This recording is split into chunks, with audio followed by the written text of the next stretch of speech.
তোমার যে আপকামিং কাজগুলো আসছে বিভিন্ন ইন্ডাস্ট্রিতে সাথে, এই ধরনের অ্যাওয়ার্ড মঞ্চে নিজেকে সম্মানিত হতে দেখা কতটা আনন্দের, কি বলবে? আমি সবচেয়ে বড় কথা হচ্ছে উৎসাহিত বোধ করছি যে ভালো কাজে স্বীকৃতি পেতে প্রত্যেক শিল্পীরই ভালো লাগে। আর আরো ভালো লাগছে দেখে যে খুব যোগ্য মানুষেরা এবারে নমিনেটেড হয়েছে। আশা করব তারা পুরস্কৃত হবে, তাদের কাজের মাধ্যমে ইন্ডাস্ট্রিটা আরো এগিয়ে নিয়ে যাবে। এক শ্রেণীর মানুষ তোমাকে একেবারে বলিউড স্টার হিসেবে ভেবে নিয়েছে, তো আমি বাংলা ছিলাম, আসি থাকবো। তো আপকামিং কাজ যদি কিছু বলো, হিংস দাও। এই ব্যাপারে তো আমাদের এখন মুখে তালা দেওয়ার একটা প্রথা চালু হয়ে গেছে, যতক্ষণ না কর্তৃপক্ষ বলবেন আমাদের বলার অনুমতি নেই। এবং চালচিত্র নিয়ে মানুষের প্রশংসা, মানুষ দেখছে চালচিত্রটা নিয়ে, মানুষকে কি বলতে চান? এটাই সবচেয়ে বড় উৎসাহব্যঞ্জক বিষয় যে মানুষ হলে সিনেমা দেখছেন।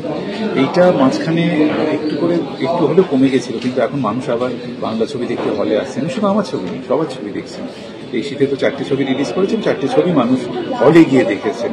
কাজেই আমি তাদেরকে আমার অসম্ভব কৃতজ্ঞতা জানাই যে আপনারা হলে এসে ছবি দেখছেন। দেখুন, আমাদের এইভাবেই আপনারা যদি হলে ছবি দেখেন, আমরাও ভালো কাজ করার উৎসাহ পাবো। ধন্যবাদ।